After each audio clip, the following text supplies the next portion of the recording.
Hello, hello, hello. E aí, quarto ano querido? Vocês estão jóia? Espero que vocês estejam bem. Espero que vocês estejam numa nice, numa boa, pra gente ter essa aulinha de hoje aqui. Hoje é dia 17. Nós estamos aí no mêsinho do mês de junho, né? Então vamos continuar a nossa aula. Ontem vocês assistiram 2 vídeos sobre os bandeirantes e nós tivemos o nosso bate-papo lá, o Tira Dúvidas. Muitas pessoas perguntaram, né? Tiveram as suas dúvidas ali. Hoje eu quero que vocês copiem esta parte aqui no caderno de vocês. Então, sim, é para copiar no caderno, tá? Quem fica perguntando isso aí no chat é porque muitas vezes não presta atenção na aula. Copia,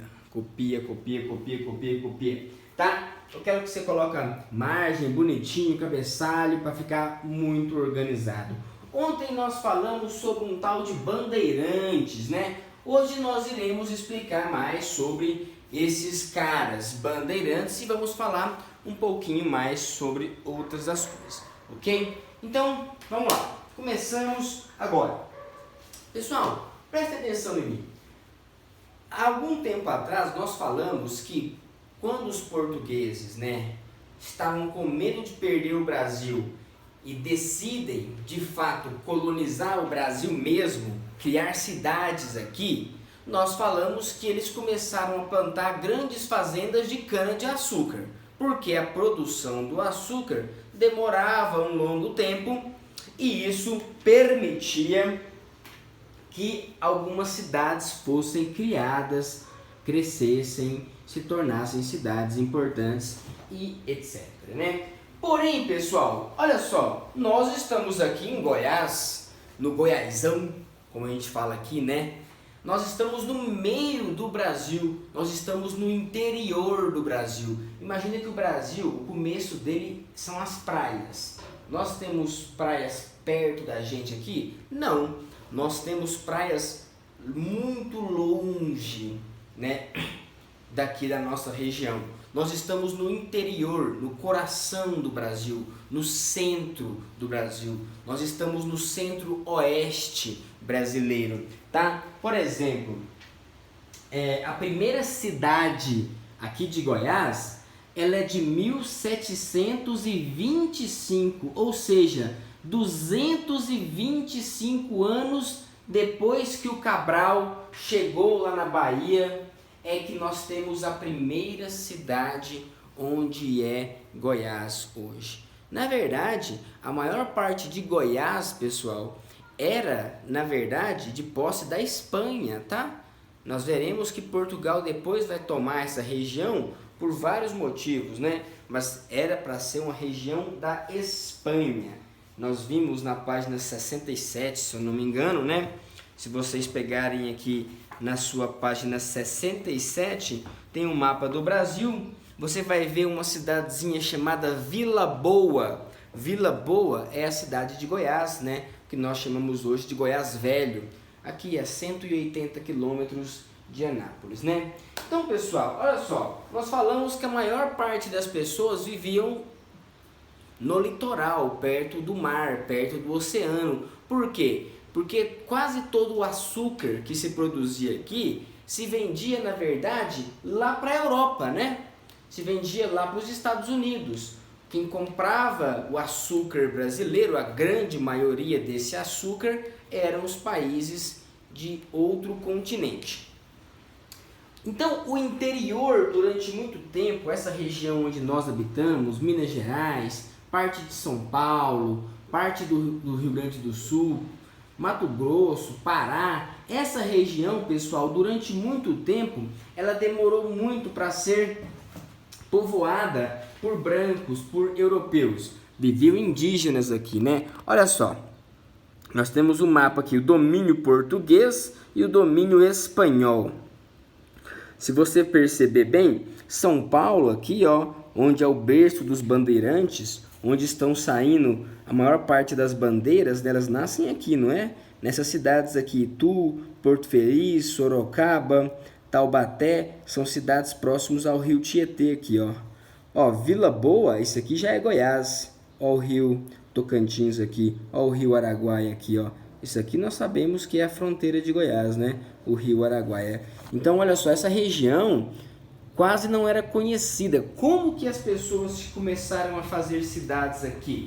Como que o interior da América Portuguesa, como que o interior do Brasil começou a ser povoado? É isso que nós vamos falar. Olha, a maior parte das pessoas viviam por causa da cana-de-açúcar. E para vender o açúcar lá para a Europa, eles ficavam então perto das praias, né, perto do litoral. Como que o interior do Brasil foi colonizado, foi povoado? Como é que surgiram cidades aqui? Olha, pessoal, foi muito mais lento, né? Primeiro surgiram as cidades lá do litoral. São Vicente, que é a primeira cidade do Brasil. Depois cria-se Salvador, em 1549. Depois cria-se São Sebastião do Rio de Janeiro, em 1553, 1554. Ou seja, as primeiras cidades estão lá no litoral, lá nas praias, né? Vamos lá.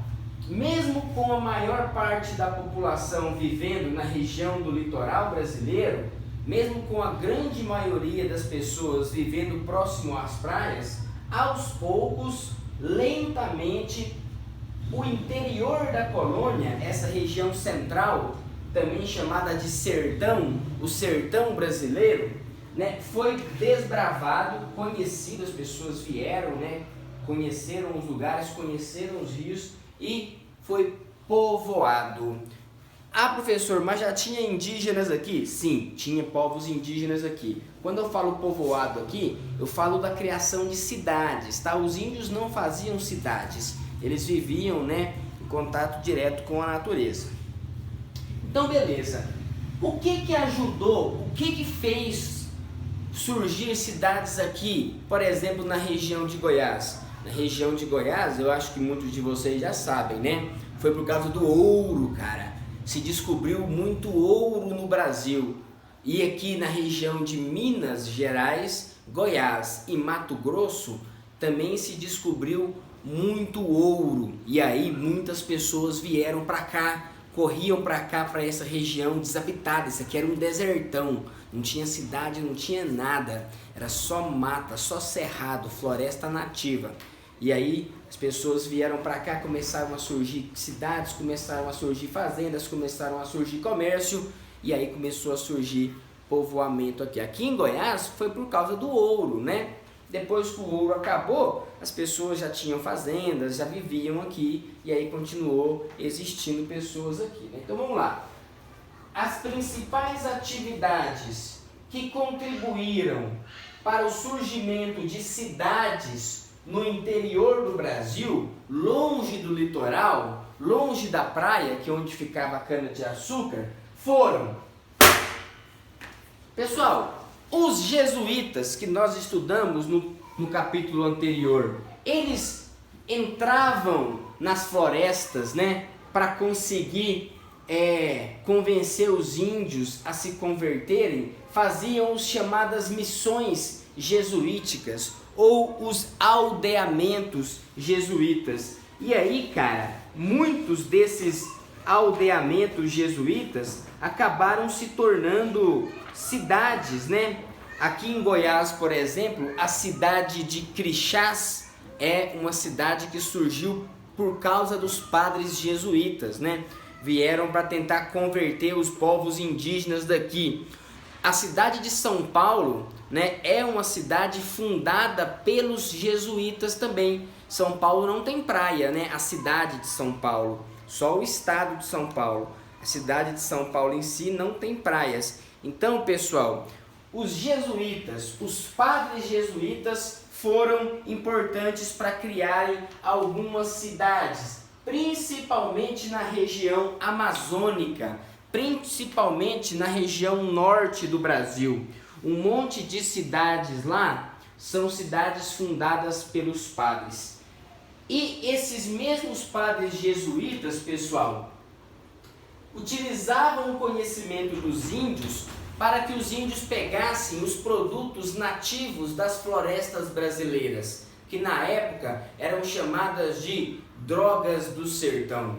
Professor, o que é uma droga do sertão? Olha, você pode considerar a droga do sertão açaí, guaraná, castanha do Pará, pimenta, palmito, produtos que são nativos do Brasil. Urucum, que faz uma tintura, né? O jenipapo, que usa para fazer uma tinta preta, ou seja, produtos típicos, nativos, né?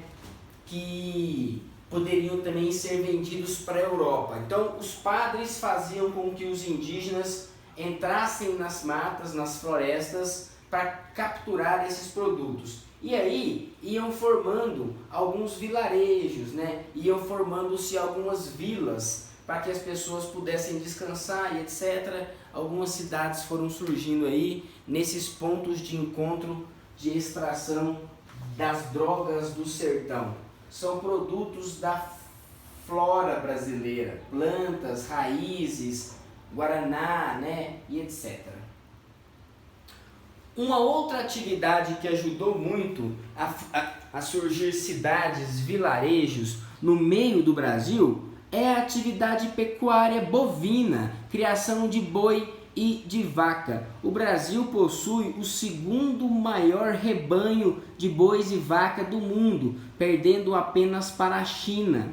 Não, desculpa, para a Índia, né? Onde a vaca é considerada sagrada, né? A Índia tem uma religião lá que as vaquinhas são seres sagrados, não podem ser mortos e etc. Agora, aqui no Brasil é o país que tem a maior produção de vaquinhas, né? Existe mais vacas e bois no Brasil do que seres humanos. Enfim, a história do Brasil está muito ligada à pecuária bovina. Não havia vaca nem boi aqui antes dos portugueses chegarem. Quem trouxeram os bois e as vacas foram os próprios portugueses.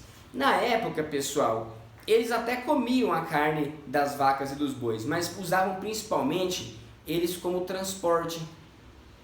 Imagina, para você conseguir arrastar uma madeira muito pesada ou transportar muito açúcar ou moer os moinhos, né, para fazer o caldo da cana, era necessária tração animal. Então, boi e vaca era usado para transporte, para carro de boi, para arrastar coisa pesada, para tocar os moinhos. Usa-se o nome força motriz para transportar as coisas, né? Só que a vaca, cara, e o boi adora comer cana de açúcar. É doce, né? Boi e vaca adora coisa doce também. E aí as vacas e os bois começaram a invadir as plantações de cana-de-açúcar, começaram a invadir a plantação da cana-de-açúcar e começaram a dar prejuízos. E o governo de Portugal teve que proibir a criação de boi e de vaca nas regiões próximas do litoral. Existia lá uma distância, 30 quilômetros do litoral não pode criar boi nem vaca, proibido, para não estragar os canaviais, para não estragar as plantações de cana. Então, pessoal, as pessoas que começaram a viver da criação dos bois e das vacas, né, da pecuária bovina, tiveram que ir para o sertão. Você já viu que a gente fala que música sertaneja vem do sertão? Música caipira fala muito da lida, do trabalho com gado, né? O boiadeiro, né? Chico Mineiro é o boiadeiro. E aí fizemos a última viagem, que foi lá para o sertão de Goiás, né? Enfim, toda vez que eu viajava lá para as bandas de Ouro Fino, de longe eu avistava. Essas músicas todas falam da vida das pessoas que viviam no sertão, os boiadeiros, os vaqueiros, né, pessoal? Olha só, ao contrário do açúcar que era vendido lá para a Europa, as vaquinhas eram vendidas aqui dentro do Brasil. As fazendas de boi e vaca viviam, né, produziam, criavam os animais para vender para aqui dentro mesmo. Por exemplo, os senhores de engenho precisavam de boi e vaca para transportar o açúcar, para moer o engenho. Então eles compravam os bois dos vaqueiros, né? Além disso, começou a se consumir a carne e o couro. A carne, como na época não tinha geladeira, tiveram que usar um método que era salgar a carne. Pegava a carne de vaca, passa bastante sal nela e deixa ela secando. Você já deve ter visto em algum açougue, fica uma carne fora da geladeira lá, uma telinha assim para não ir mosquito.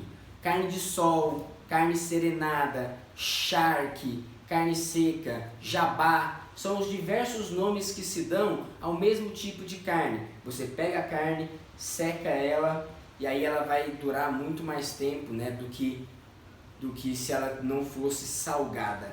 Você já comeu arroz carreteiro, né? O arroz carreteiro é feito com carne salgada, né, com charque. E outros pratos também, empadinha de carne seca, escondidinho de carne seca, muitos de vocês pastel de carne seca, vocês já devem ter comido isso aí. E é um produto que é desde a época da colônia, não tinha geladeira, matavam os bois, salgavam a carne, né? A primeira cultura tipicamente brasileira, que não era indígena, não era portuguesa e nem era africana, é a cultura do vaqueiro. De viver no sertão, na caatinga, no cerrado, de viver da dependência, uma subsistência da vaca.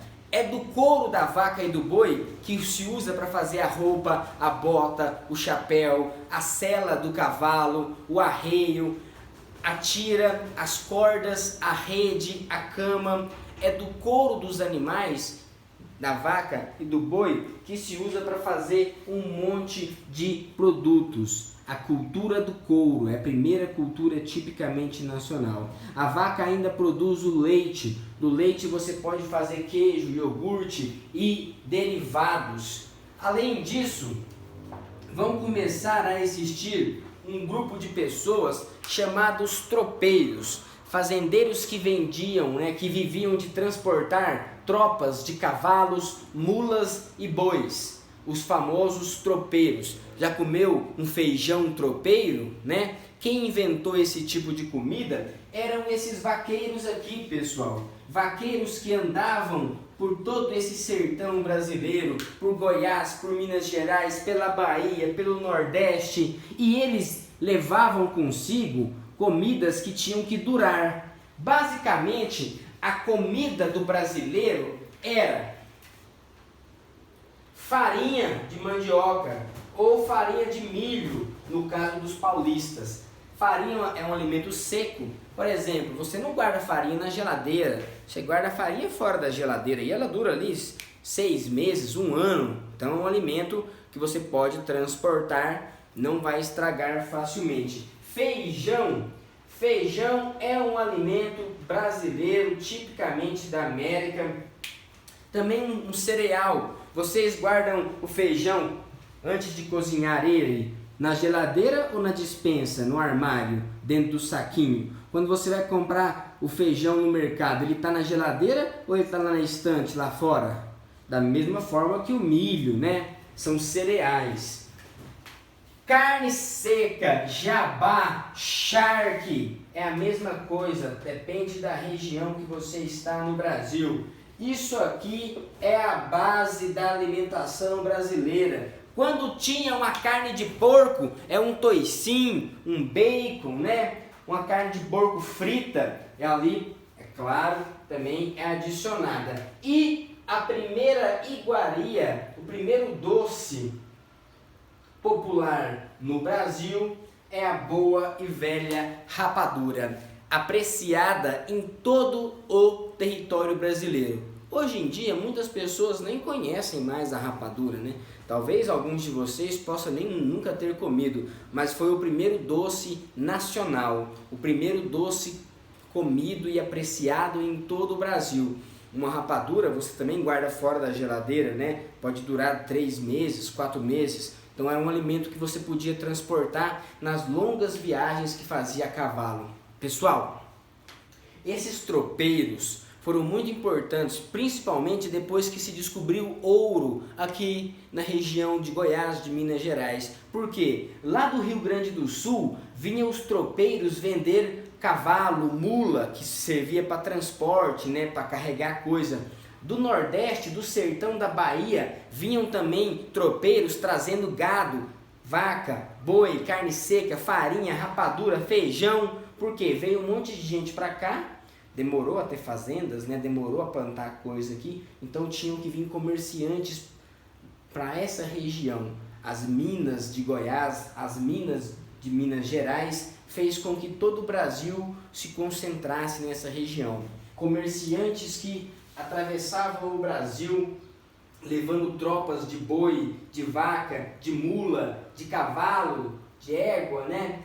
Esses tropeiros acabaram sendo muito importantes para ligar o Brasil e desenvolveram uma cultura, por exemplo, a cultura do feijão tropeiro, a cultura do arroz carreteiro, né? É esse tipo de alimento, são iguarias que nós herdamos desta época aqui, lá dos primeiros momentos, né, de 200, 300 anos atrás, aquelas pessoas que viviam no sertão, né? E vocês viram no vídeo que os bandeirantes foram fundamentais para a descoberta, o povoamento da região do sertão. Por exemplo, a primeira cidade de Goiás foi fundada justamente por um bandeirante paulista, né? O Bartolomeu Bueno da Silva, chamado de Anhanguera. Então, quem eram esses bandeirantes? Pessoal, bandeirante era um grupo armado, como se fossem soldados. Soldados que trabalhassem para quem estivesse pagando mais. Soldados armados, especializados em capturar indígenas e escravos que fugiam.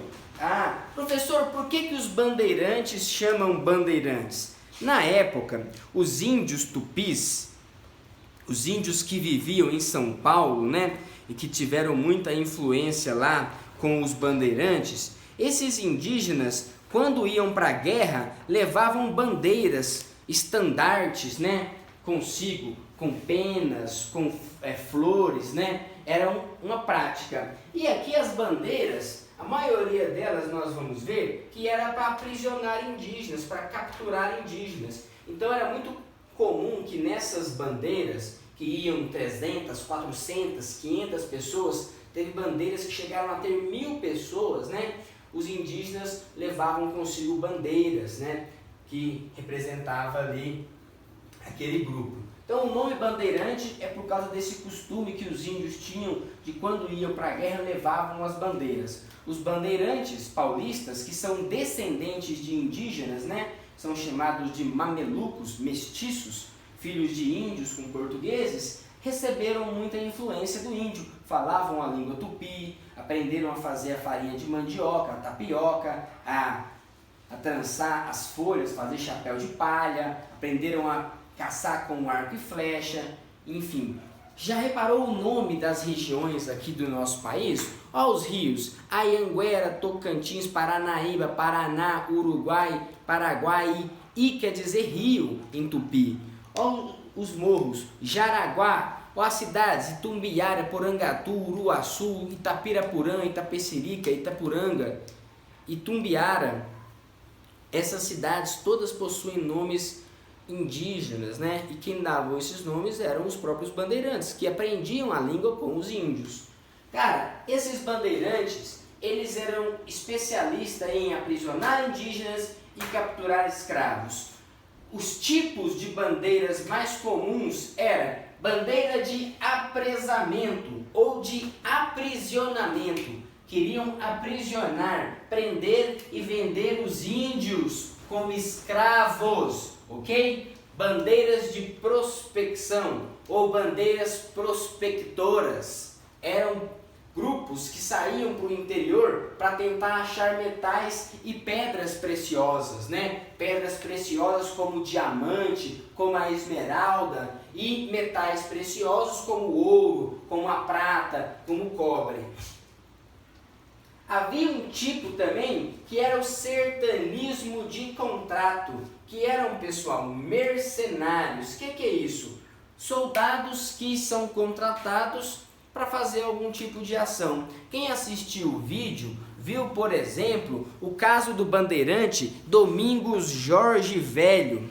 Domingos Jorge Velho, que foi representado aqui nesta imagem, né? O bandeirante Domingos Jorge Velho e Antônio Fernandes Abreu. Esse cara foi contratado com o seu grupo de mais de 600 bandeirantes para destruir o Quilombo dos Palmares, né? Então, você tem aqui grupos armados que eram contratados para fazer algum tipo de ação. Mercenário, soldado que recebe para matar alguém. E haviam também as monções, que eram expedições de caráter comercial. Grupos de comerciantes que se organizavam, né?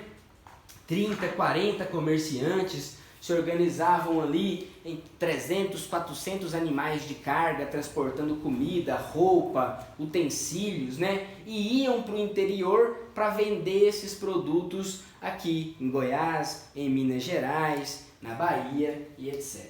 Ok? Lembrando sempre, pessoal, que São Paulo é o berço das bandeiras. A maior parte dos bandeirantes eram de origem paulista. Na verdade, pessoal, o nome bandeirante na época nem existia. Quando esses caras aqui estavam atacando os índios, aprisionando os índios, nem se falava o nome bandeirante, se falava o nome sertanista, porque viviam no sertão, viviam no interior. Então, bandeira, bandeirantes, é um nome que vai vir muito depois, quando as pessoas lá do estado de São Paulo começam a tentar transformar esses bandeirantes em espécie de heróis. Então, existe a criação do mito do herói bandeirante. A ideia de que eles eram bravos, corajosos e que desbravaram o Brasil e que criaram aqui no Brasil cidades, trouxeram a civilização. Vocês viram nos vídeos, né, que as pessoas de São Paulo tentaram criar essa história, mas na verdade nós temos outras interpretações sobre os bandeirantes. Pessoal, daqui a pouquinho nós nos encontraremos, copiem direitinho aí e até mais.